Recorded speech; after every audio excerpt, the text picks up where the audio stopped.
要说中国有多神奇，得从那些地图上都找不太着的小村落说起。广西深山那一带，靠着越南边境的地方，大山一座接一座，森林密得跟原始森林似的。在这片人迹罕至的地方，有个叫归弄蓝店窑寨的小村，听名字就透着点陌生和神秘。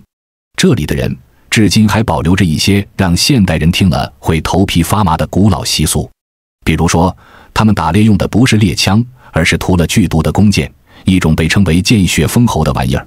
他们补充蛋白质的方式，可能是在山里找到一根竹子，劈开直接生吞里面还在蠕动的肥美竹虫。是不是听着有点像探险电影里的情节？别急，这还只是开胃小菜。这个村子最邪乎的地方在于，他们似乎掌握着一种以毒攻毒的古老医术。在那个毒蛇毒虫遍地的原始丛林里，他们仿佛有着自己的生存密码。这个地方不是旅游景区，更不是什么民俗文化村，它就是一个真实存在的几乎与世隔绝的归弄蓝店窑寨。今天眼见古今，就带大家一起层层揭开它的神秘面纱，看看在21世纪的中国，究竟还隐藏着怎样一个令人匪夷所思的地方。说实话，要去蓝店窑寨真不是一件容易事，这地方藏得实在是太深了。归弄山那坡县的最高海拔超过1600米，我们的目的地蓝店窑寨就在这座巨山的半山腰，一个海拔1400多米的地方。为什么说它神秘呢？是因为在2001年以前，这里几乎是与世隔绝的。想象一下，唯一能通往外界的是一条在悬崖峭壁上硬生生凿出来的宽度只有1.5米的人马小道。外面的人想进去难如登天，里面的人想出来更是需要莫大的勇气。在数百年的时间里，这个寨子几乎就是与世隔绝的存在。这种地理上的隔绝造就了一个完全自给自足的小世界，但也带来了一个最现实最严峻的问题，这里的人怎么活下去的呢？2001年，一条通往山下的公路总算修通了，但即便如此，这趟旅程也绝不轻松。车子驶出县城，平坦的柏油路变成了蜿蜒的盘山水泥路，路窄的刚好能容下一辆车，旁边就是深不见底的山谷。越往山里走，越能感觉到一种强大的原始的压迫感。那些喀斯特山峰形态各异，空气里弥漫着潮湿的泥土和植物腐烂的气息，这是属于大山的独特味道。村子里有几十栋房子，有的是保留着瑶族风格的全木质旧宅，有的是后来新盖的楼房，错落地散布在山坡上。典型的瑶族建筑风格，一层是用来养牲畜的，2层住人，3层当粮仓，充满了山地民族的建筑智慧。整个村子被云雾和密林包裹着，安静的只能听到几声犬吠和风吹过树林的声音。但你知道这里最大的问题是什么吗？是土地。整个村子最大的一块耕地都不到1亩，人均耕地只有0.4亩。所以说这地能种出多少粮食？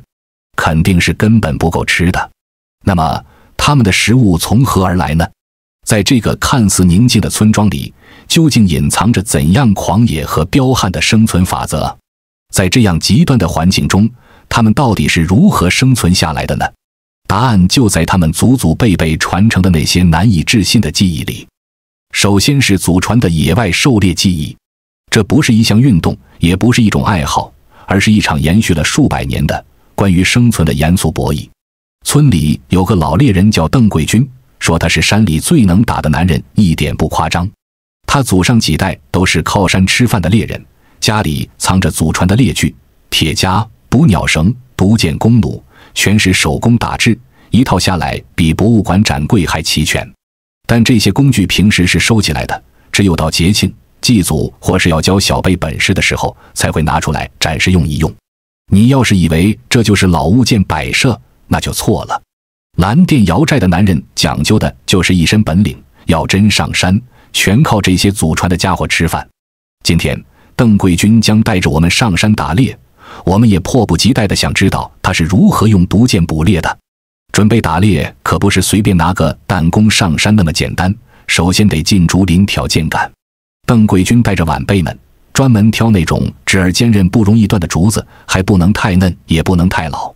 砍下来的竹节要掐头去尾，只留最中间那段筋骨好的部分，然后削尖一头，磨平另一头，用来卡弓弦。每一根箭都得像做工艺品一样精细处理，最后还要试射校准，这还只是箭杆，箭头才是关键中的关键。真正厉害的猎人不靠力量，靠毒。猎物个头小，比如鸟松鼠一类的，用普通箭就行，但要是撞上竹鼠、獐子这种硬茬子，不上毒药的压根打不下来。邓桂君的毒药配方是祖上传下来的秘方，用5种毒草按不同比例调配，调轻了没效，调狠了自己都得小心别碰到。毒箭打出去之后，猎物中招立刻麻痹，跑不了几步就倒地。你可能会问，那这肉还能吃吗？答案是能吃，而且好吃。只要彻底煮熟，毒性就会分解。据说有些毒反而会让肉更有野味。他们几百年就这么吃下来了，从来没听说过哪年中毒死过人。既然他们能制造出如此致命的毒药，那万一自己或者同伴在狩猎或制作过程中不小心误伤了，怎么办呢？难道就只能等死吗？别急，答案我们后面揭晓。这恰恰关系到蓝靛瑶寨另一个更核心的秘密。除了毒箭这种大杀器，归弄的猎人对于那些小型的猎物，同样有着一套自己的独门绝技。其中抓竹鼠就是一门堪称艺术的活儿。竹鼠这东西在城里的一些高档餐厅可是道名贵的山珍，它肉质肥美，营养价值高，被称作山中人参。但在山里，这家伙可是个鬼灵精，性情凶猛，会咬人，洞穴挖得七拐八绕，警惕性极高，想抓住它比登天还难。瑶寨的猎人从不跟竹鼠硬碰硬，他们是真正的伏击大师。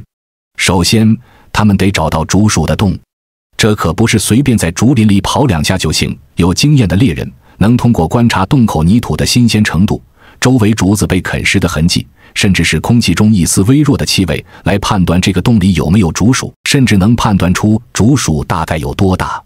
找到洞穴后，好戏才开始。他们不会傻乎乎的拿个锄头就开挖，那只会把竹鼠吓跑。他们会先仔细分析洞穴的结构，竹鼠洞一般有3个出口，1个主洞，2个副洞。经过猎人的一番挖掘，受到惊扰的竹鼠就会逃窜，而它唯一的逃生路线就是猎人预留好的那个主出口，猎人就守在洞口，以逸待劳。等那肥硕的家伙一探出头，眼疾手快，一把就将其擒获。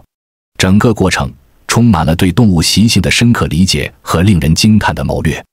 如果说毒箭和抓竹鼠展示的是蓝靛瑶民的智慧和技巧，那么接下来要说的这2样，考验的就是他们无与伦比的胆量和早已习惯了的重口味。第1样，炭烤马蜂窝。马蜂这玩意儿大家都不陌生吧？城里人看到一个都得绕着走，捅了马蜂窝，那后果简直不堪设想。但在归弄，这可是难得的美味。当猎人在山里发现一个巨大的马蜂窝时，他们的眼睛会放光。等到天黑，马蜂归巢并且视力最差的时候，他们就会行动。一个人负责在蜂巢下方点燃一堆火，火堆上会放很多湿树叶，制造出大量的浓烟。烟雾一熏，巢里的马蜂就会被呛得晕头转向，失去攻击能力。这时候，另一个胆大心细的猎人会用长杆子迅速地把整个蜂巢给捅下来，直接掉进火堆里。经过炭火的烘烤，马蜂窝的外壳变得焦黄酥脆，而里面的蜂蛹则因为高温而变成了乳白色的、蛋白质极高的小肉块。掰开一块烤好的蜂巢，吹掉表面的灰，把里面白白胖胖的蜂蛹抖出来，直接放进嘴里。据说那味道咸香中带着一丝甘甜，是任何山珍海味都无法比拟的丛林佳肴。如果说烤马蜂窝你还勉强能理解为熟食，那接下来这个绝对能刷新你的三观。生吃竹虫。竹虫也叫竹蛆，是寄生在竹筒里的一种象鼻虫的幼虫。它们靠啃食鲜嫩的竹子为生，长得白白胖胖圆滚滚的，浑身都是蛋白质。在蓝靛瑶民看来，这是大山对他们最直接的馈赠。在山里干活累了，或者打猎途中饿了，他们会随手砍下一根看起来很鲜嫩的竹子。有经验的人一眼就能看出哪根竹子里有料，用砍刀熟练的一节一节劈开。如果运气好，你就会看到几十条白色的竹虫。接下来就是生吃竹虫，可能会让一些观众感到不适。他们会捏起一条最肥的，直接放进嘴里。据说咬下去的那一刻，会有一种爆浆的感觉，没有泥土的腥味，反而是一种类似坚果和奶油的清香。对于他们来说，这不叫猎奇，这就是最天然最新鲜的能量棒，能迅速补充体力。看到这里，你是不是觉得蓝靛瑶寨人的生活简直就是现实版的荒野求生？他们用最原始的方式，从这片危机四伏的丛林里获取生存所需的一切。然而常在河边走，哪有不湿鞋的呢？在这样毒虫遍布的环境里，被毒蛇咬伤，被毒虫叮伤，可以说是家常便饭。更别提他们还玩毒箭这么危险的东西。他们没有现代化的医院，没有血清，如果中毒了，又靠什么活下来呢？这就引出了我们之前留下的那个悬念，也是蓝靛瑶寨最核心最神秘的智慧——祖传的解毒医术。提起毒，大多数人第一反应就是危险有害，碰不得。但在归弄蓝靛瑶寨这个词的意思完全反过来了。在这里，毒不是伤人命的，而是救人命的。瑶寨人几百年来靠山而生，也靠毒而活，把那些在别人眼里避之不及的毒虫、毒草、毒酒变成了治疗百病的灵药。邓国通是归弄寨最有名的瑶医，年近60，是家传第3代。他不是什么中医师头衔挂墙上的那种人，也没读过什么医学院，但他用毒草配的药酒，用蜜蜂哲学位的治疗方式，连隔壁越南人都跨国来找他看病。邓国通正准备给人做灯花疗法，这名字听着文雅，其实操作起来很硬核。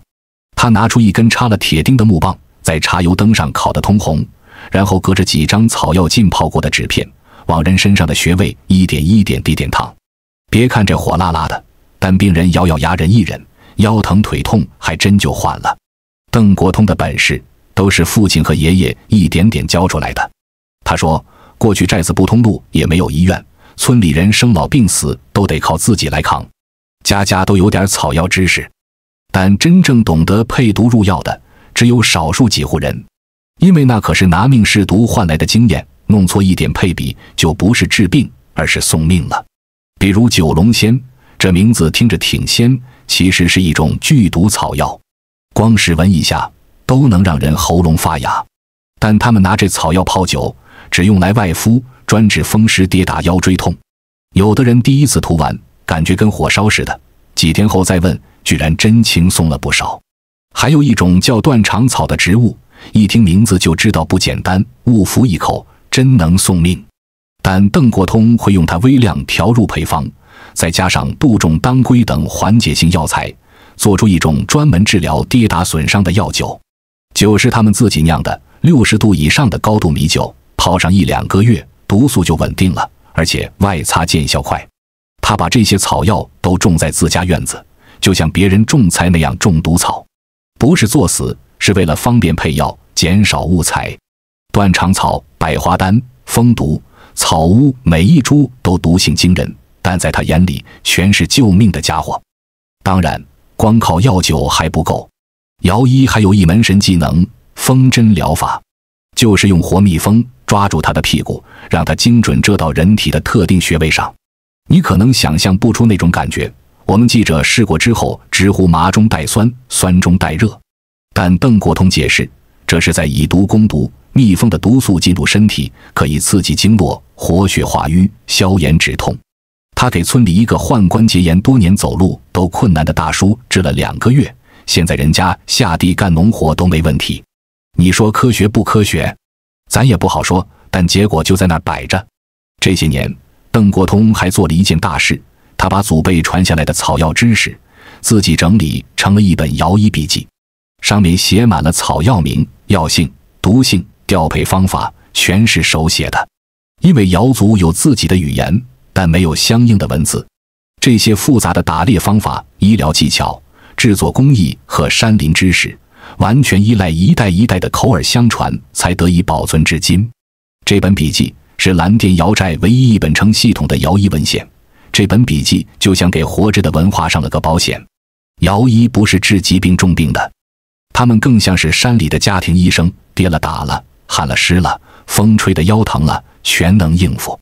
日子一久，哪家有事都找邓国通，不信也得信，不然你上山采药、配毒调酒扎风，哪一样你敢随便来？你在外面城市看病排队挂号做检查，蓝店姚寨人上门找邓国通，只需要一瓶药酒、一根风针、几张草药纸，搞不好还真比那 CT 片子有用。有人笑说这叫山寨版中医，但说到底，这可是一套靠实战和时间打磨出来的医疗系统。而所有这些背后其实是瑶族人对自然的理解。他们不怕毒，是因为他们懂毒；他们敢用毒，是因为他们知毒。他们不把山当敌人，而是当药房，把毒草当救命稻草。所以说，在这片看似危险的山林里，活着的人不靠逃避，而靠的是代代积攒下来的勇气和智慧。归弄瑶人的手能握住致命的毒箭，也能调配救命的药方。他们的智慧刚猛而又精细。那么，除了这些关乎生死的硬核技能，他们的精神世界和文化生活又是什么样的呢？特别是寨子里的女人们，她们不打猎，不制毒，她们的时间和智慧又倾注在了哪里呢？蓝靛瑶寨这个名字中的蓝靛，指的不是地名，而是一种植物。他们因身着使用蓝靛染制的蓝黑色服饰而得名。这个名字本身就藏着他们最重要的文化密码之一——瑶绣。当地有句话说，女娃会走就要会拿针。村里的女孩从11、12岁起就得学着跟妈妈奶奶学绣花。瑶绣是活在布上的家谱，是穿在身上的历史。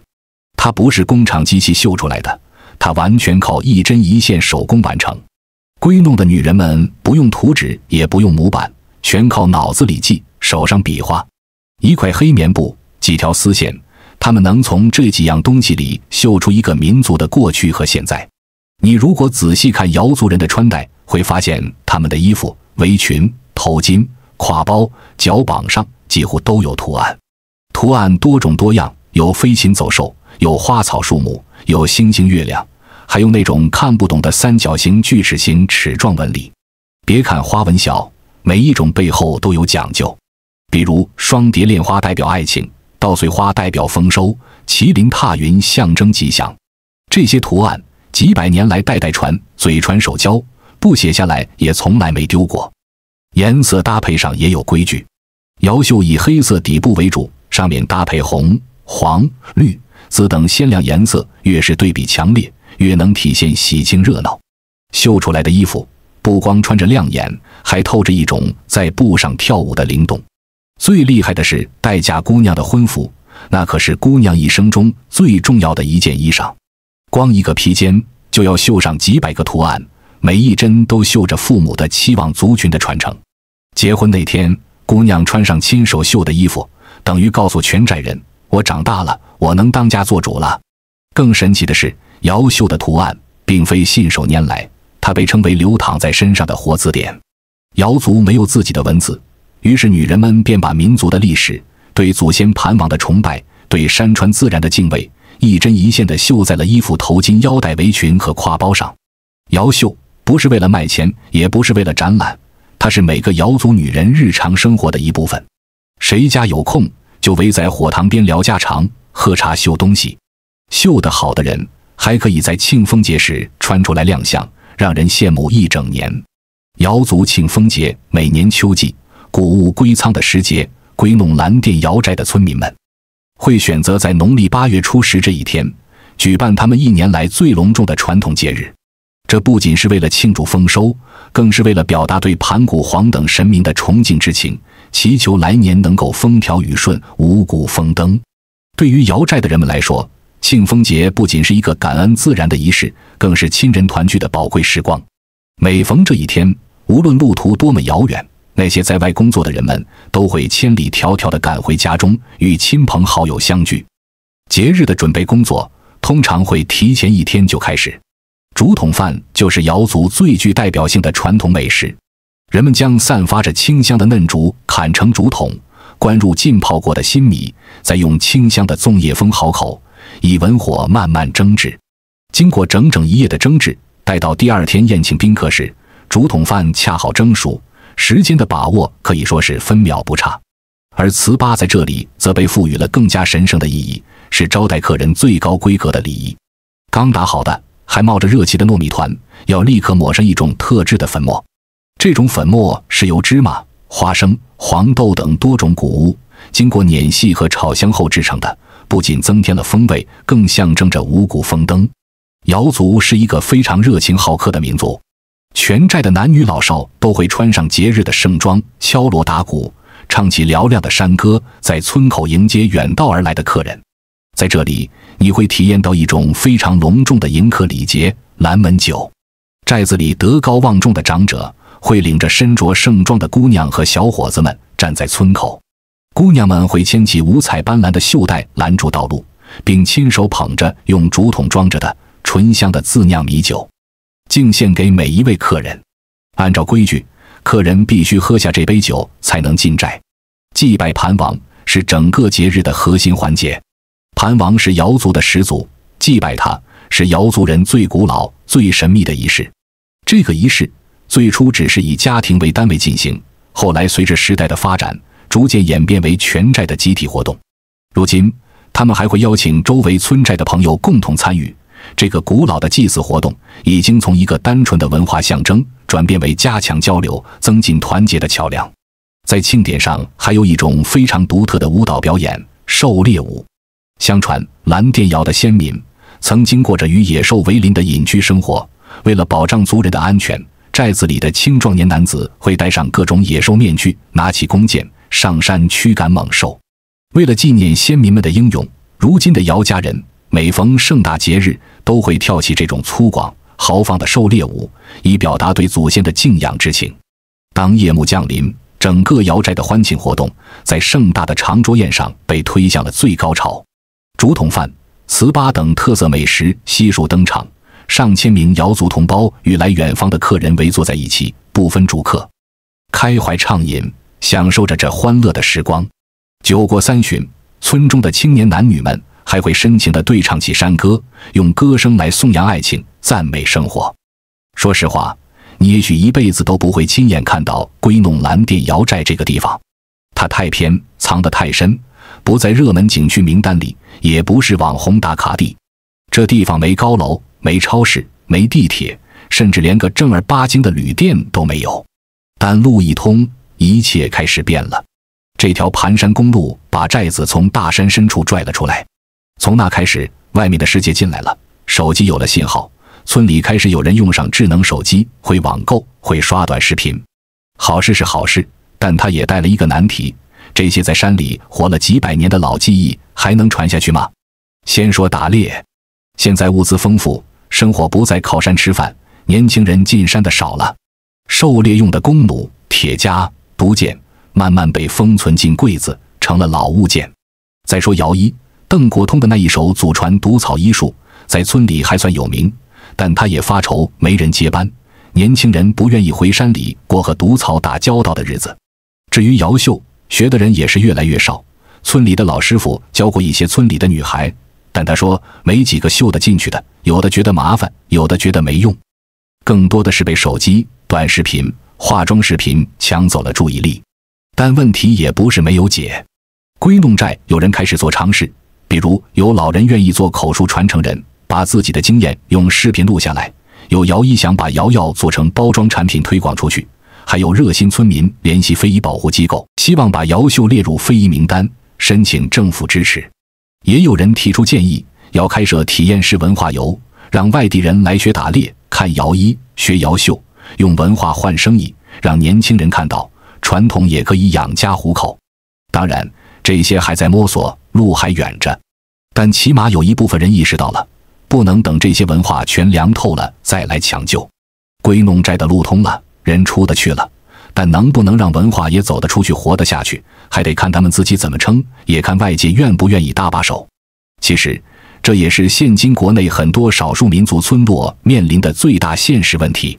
但无论如何，归弄蓝靛瑶寨这个名字注定不会只是地图上一个小地名那么简单，它是那些山民猎人绣娘摇衣的共同记忆，是一种生活方式的倔强存档，是一部仍在呼吸、仍在挣扎、也仍在发光的文化活体。时至今日，真正掌握这些特殊技能的人已经越来越少。如何将这份在严酷环境下磨砺出的民族瑰宝传承下去，已经成了一项紧迫的课题。我们今天所记录下的这一切，是他最后的辉煌，还是一个新生前的阵痛？归弄蓝靛瑶寨，这个中越边境最后的狩猎部落，它的未来会走向何方？我们不知道答案，但我们有幸在它被时间彻底改变之前，亲眼见证了这一切。关于归弄蓝靛瑶寨，你有什么想说的呢？你觉得这种古老的生存方式应该被保留下来，还是应该被新的文明所取代？欢迎在评论区留下你的看法。眼见古今，与您下期再见。